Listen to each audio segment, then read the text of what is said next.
Hello students, इस video हमने last video के अंदर डिस्कस किया कि कैसे हम इक्वेशंस को सॉल्व करते हैं ग्राफिकली, अलजेब्रिकली। हमने उसमें पढ़ा सब्स्टिट्यूशंस, एलिमिनेशंस मेथड के बारे में डिस्कस किया। इस चैप्टर का लास्ट टॉपिक है क्रॉस मल्टीप्लिकेशन मेथड, कि हम कैसे इक्वेशंस को सॉल्व करेंगे क्रॉस मल्टीप्लिकेशन मेथड से।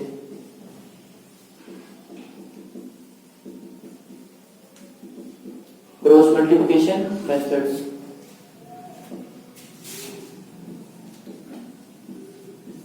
फर्स्ट ऑफ ऑल मैं आपको इसको प्रूव करा रहा हूँ। देखते हैं कि कैसे क्रॉस मल्टीप्लिकेशन मेथड अप्लाई होगा, कैसे इसका फॉर्मूला बना। सिलेबस का पार्ट नहीं है हमारे, फिर मैं आपको प्रूव करा रहा हूँ। हमारे पास दो इक्वेशन होती है, जैसे a1x plus b1y plus c1 is equal to 0, a2x plus b2y plus c2 is equal to 0। पहले मैं इसके ऊपर एलिमिनेशन मेथड लगा रहा हूँ। एलिमिनेशन मेथड से ही बना cross multiplication method. Elimination method मैंने क्या बताया था कि y को जो हमें कट करना है तो सेम से बनाना पड़ेगा। तो मैं इसको किससे मल्टीप्लाई करूंगा, b2 से। इसको किससे मल्टीप्लाई करूंगा, b1 से। तो जब इसको b2 से मल्टीप्लाई करूंगा तो क्या आएगा, a1 b2x plus b1 b2y plus c1 b2 is equal to 0। फिर इसको b1 से मल्टीप्लाई करेंगे, a2 b1x plus p1 b2y plus c2 b1 is equal to 0। यहां से कट कर देंगे, माइनस माइनस माइनस। ये साइन चेंज कर देते हैं हम, एलिमिनेशन मेथड में भी आपको बताया था। तो इससे क्या होगा, ये टर्म इससे कट हो जाएगी। तो क्या बचेगा, a1 b2x minus a2 b1x। यहां से क्या आएगा, c1 b2 minus c2 b1 is equal to 0।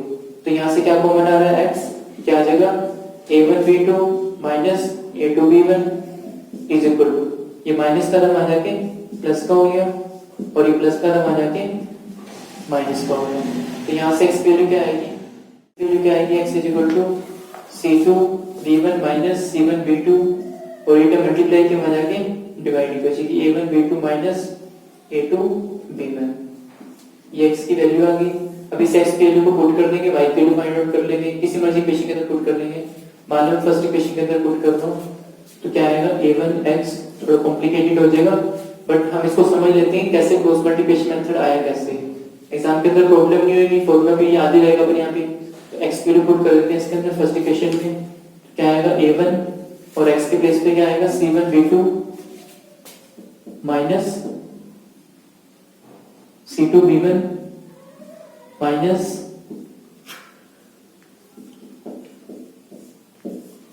Upon में a1 b2 minus b2 upon में a2 b1।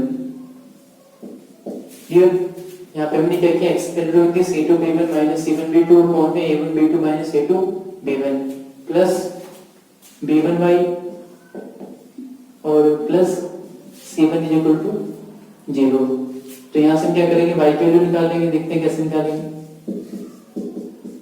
Is equal two plus का दबा जाके माइनस की हो जाएगी पूरी स्टेटमेंट।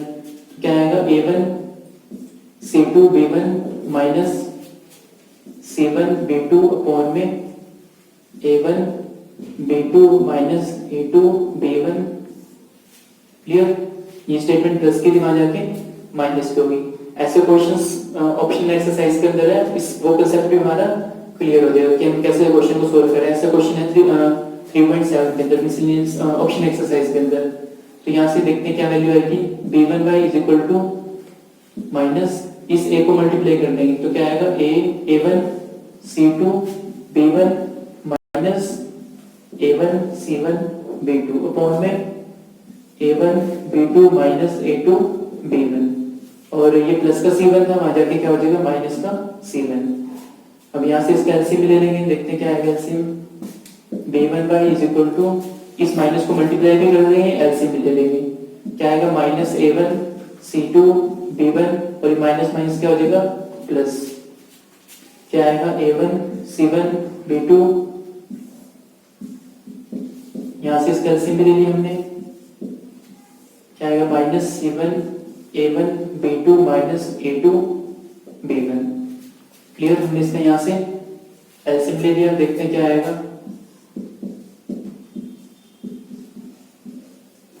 इसको मल्टीप्लाई कर देंगे फिर plus a1 c1 b2 minus c1 a1 b2 और ये माइनस माइनस क्या हो जाएगा प्लस, क्या आएगा c1 a2 b1 अपॉन में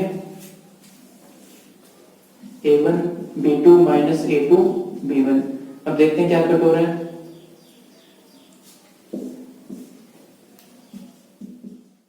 क्या आएगा minus a1 c2 b1 plus c1 a2 b1 upon में a1 b2 minus a2 b1।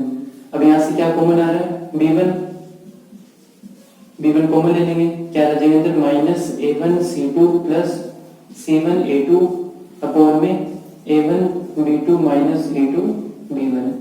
इसे कट कर देंगे तो ये हमारे पास y की वैल्यू होगी y is equal to minus a1 c2 plus c1 a2 upon में a1 b2 minus a2 b1। ये हमारे पास x और y की वैल्यू होगी। बाकी जो इसके बाद वाला पार्ट है वो डिस्कस करते हैं। पोस्ट करके आप इसको नोट कर लो। यहाँ से x की वैल्यू आ गई है, y की वैल्यू आ गई। आगे डिस्कस करते हैं कि एलिमिनेशन मेथड से क्रॉस मल्टीप्लिकेशन का फॉर्मूला कैसे बना। ओके, ये हमारे पास x और y की वैल्यू है कि हम इस x और y की वैल्यू को देखो ऐसे राइट कर सकता हूँ, x अपॉन में b1 c2 minus b2 c1 is equal to y upon में c1 a2 minus c2 a1 is equal to 1 upon में a1 b2 minus a2 b1। ये इसका इंपॉर्टेंट स्टेप है जो मैंने राइट किया। क्या राइट किया, b1 c2 कैसे आया, ये क्या लॉजिक है। अभी देखो ये मल्टीप्लाई का था, ये x के नीचे जाके क्या हो जाएगा डिवाइड हो जाएगा। ये भी मल्टीप्लाई का था, ये y के नीचे जाके क्या हो जाएगा डिवाइड हो जाएगा। वही लिखा है मैंने।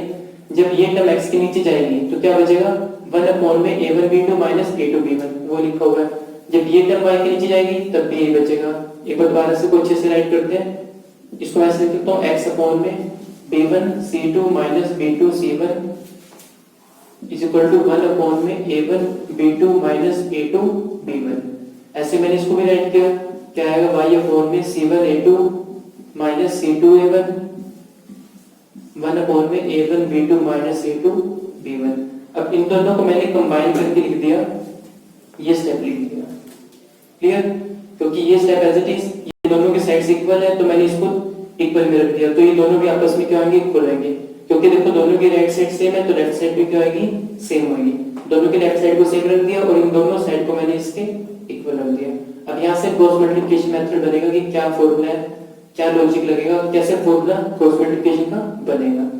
अब यहाँ पे लिखा मैंने b1 c2। सबसे पहले हमने जनरल इक्वेशन क्या उठाई थी a1x plus b1y plus c1 is equal to 0 और दूसरी इक्वेशन क्या थी a2x plus b2y plus c2 is equal to 0। अब इस फॉर्मूले से ये फॉर्मूला कैसे बना वो देखते हैं। इस फॉर्मूले से ये फॉर्मूला कैसे बना, देखो नीचे क्या है b1 c2 मतलब b1 c2, b1 को मैंने c2 के साथ मल्टीप्लाई किया। फिर क्या आया b1 b2 c1 b2 c1। मतलब इससे क्या पता लगा कि पहले y का वेरिएबल राइट, पहले y का कांस्टेंट राइट करना है फिर कांस्टेंट टर्म राइट करनी है। जैसे मैंने b1 को c2 से मल्टीप्लाई किया फिर b2 को c1 से मल्टीप्लाई किया और बीच में साइन किसका आ रहा है माइनस का। ये तो था हमारा x वाला पार्ट। फिर y वाले पार्ट में हमने क्या करना है, देखो c1 को a2 के साथ मल्टीप्लाई करना है। c1 हमारे पास ऑलरेडी है, बस a2 राइट कर दो। c1 को a2 के साथ मल्टीप्लाई, फिर c2 को a1 के साथ करना है तो यहाँ पे क्या आ जाएगा a1। c2 को मैंने a1 के साथ मल्टीप्लाई कर दिया। ऊपर मैंने क्या लिखा है, यहाँ पे x लिखा है और वहां पे क्या लिखा है y लिखा है। यहाँ पे क्या आ जाएगा x और यहाँ पे क्या आएगा y। इस स्टेटमेंट के अकॉर्डिंग लिखा है। अभी मैं देखना उस स्टेटमेंट से इस स्टेटमेंट प्रूफ करके दिखाऊंगा। फिर क्या आएगा a1 b2, a1 ये रहा b2 ये रहा। फिर क्या आएगा a2 b1 a2 b1। अभी देखते हैं कुछ बच्चों को समझ में नहीं आया होगा। अब मैं इससे ये प्रूफ करके दिखा रहा हूँ। देखो मैं इस फॉर्मूले से ये चीज प्रूफ करके दिखा रहा हूँ। ये हमारा क्रॉस मल्टीप्लिकेशन है। देखो कि मैंने इससे ये राइट करा, अब मैं इससे ये राइट कर रहा हूँ। देखो क्या आएगा x अपॉन में b1 c2 minus b2 c1 is equal to y upon में c1 a2 minus c2 a1 is equal to 1 upon में a1 b2 और माइनस A2 B1। अब आप देख रहे हो कि ये दोनों फॉर्मूले के बिल्कुल सेम ही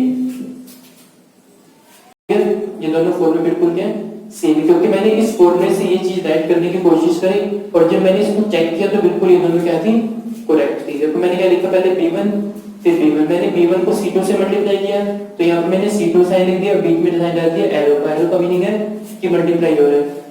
फिर बीच में साइन किसका आएगा, माइनस का, ये हमें ध्यान रखना है। फिर B2 को मल्टीप्लाई किया C1 से तो क्या आएगा, B2 C1। फिर उसके बाद C1 को A2 से मल्टीप्लाई करना है, C1 A2। फिर साइन माइनस का C2 A1, C2 A1। फिर 1 अपॉन में A1 को B2 से करना है तो A1 को B2 से माइनस A2 को B1 से। मतलब हमारा फॉर्मूला क्या बना, पहले y का वेरिएबल आएगा, फिर कांस्टेंट टर्म आएगी, फिर x का कांस्टेंट टर्म आएगी, फिर y की कांस्टेंट टर्म आएगी। पहले y की कांस्टेंट टर्म आएगी, फिर कांस्टेंट टर्म आएगी, फिर x के साथ जो कांस्टेंट है वो आएगा, फिर y के साथ जो कांस्टेंट है वो आएगा।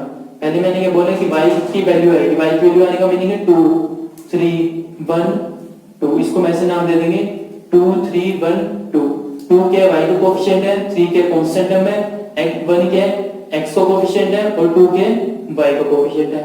ये हमारा फॉर्मूला है। अब इसकी हेल्प से हम दो क्वेश्चन डिस्कस करते हैं, उससे और अच्छे से क्लियर हो जाएगा। ओके, हमने ये एग्जांपल लिया, इसको एग्जांपल की हेल्प से डिस्कस करते हैं कैसे सोल्व होगा। ये फॉर्मूला है, मैंने आपको बताया था, इसका प्रूफ कराया, डेरिवेशन कराया, इसके बारे में सब कुछ बताया कि कैसे फॉर्मूला बना। अब इसको हम सीधा फॉर्मूले की हेल्प से करेंगे। तो पहले क्या आएगा x, फिर क्या आएगा y, फिर क्या आएगा 1। ये 2 3 1 2 याद करने की जरूरत नहीं, सिर्फ एक समझाने के लिए बताया कि 2 का मीनिंग क्या है, y के साथ जो टर्म है वो है, 3 का मीनिंग है कांस्टेंट टर्म, x का कोएफिशिएंट है 1 और 2 के y का कोएफिशिएंट है। तो पहले क्या आएगा 2, 2 का मीनिंग y का कोएफिशिएंट, y का कोएफिशिएंट कितना है 3 5। फिर क्या आएगा C1 C2, C1 C2 का मीनिंग कांस्टेंट टर्म, -46 -74। फिर क्या आएगा A1 A2, A1 A2 क्या है 2 3। फिर क्या आएगा B1 B2, B1 B2 क्या है 3 और 5। ये x y और 1 इसलिए राइट किया, इसके नीचे ये टर्म आएंगी, मतलब 3 को इससे करेंगे जैसे मैंने बताया था, B1 को C2 से, फिर इसको इससे करेंगे, -46 को 3 से, -74 को 2 से, 2 को 5 से, 3 को 3 से। तो क्या आएगा x अपॉन में 3 को -74 से करेंगे, -2 आ जाएगा, 5 को इससे करेंगे, बीच में साइन माइनस का, 5 को -46 से करेंगे तो क्या आएगा 230 आ जाएगा। किसका आएगा माइनस का, क्योंकि 5 को -46 से करेंगे -230 आएगा और बीच में साइन किसका आएगा माइनस का, is equal to y upon में -46 को 3 से करेंगे तो क्या आएगा -138। फिर बीच में साइन माइनस का, -74 को 2 से करेंगे -148 इज इक्वल टू 1 अपॉन में 2 को 5 से करेंगे 10 आएगा और 3 को 3 से करेंगे 9 आएगा। क्लियर? तो यहाँ से क्या आएगा x अपॉन में -2 2 2 minus minus plus is equal to y upon में -138 minus minus plus is equal to 1 upon में 1।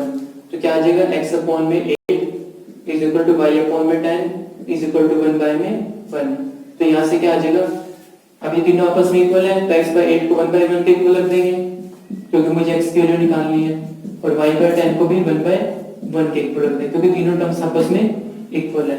तो यहाँ से x की वैल्यू कितनी आ जाएगी 8 और y की वैल्यू कितनी आ जाएगी 10। क्लियर? ये हमारा क्रॉस मल्टीप्लिकेशन का मैंने आपको पहले डेरिवेशन कराया, फिर इस डेरिवेशन की हेल्प से मैंने इसको क्वेश्चंस को प्रूव करके दिखाया। हमने अभी तक 4 मेथड पढ़े, ग्राफिकली मेथड पढ़े, एक सब्स्टिट्यूशन मेथड पढ़े, एक एलिमिनेशन मेथड पढ़े और हमने पढ़े क्रॉस मल्टीप्लिकेशन मेथड कि कैसे हम इक्वेशंस को सोल्व करते हैं। आगे सीनियर क्लासेस के अंदर काफी ज्यादा मेथड यूज होते हैं, elimination, substitutions. Clear? Okay, thank you.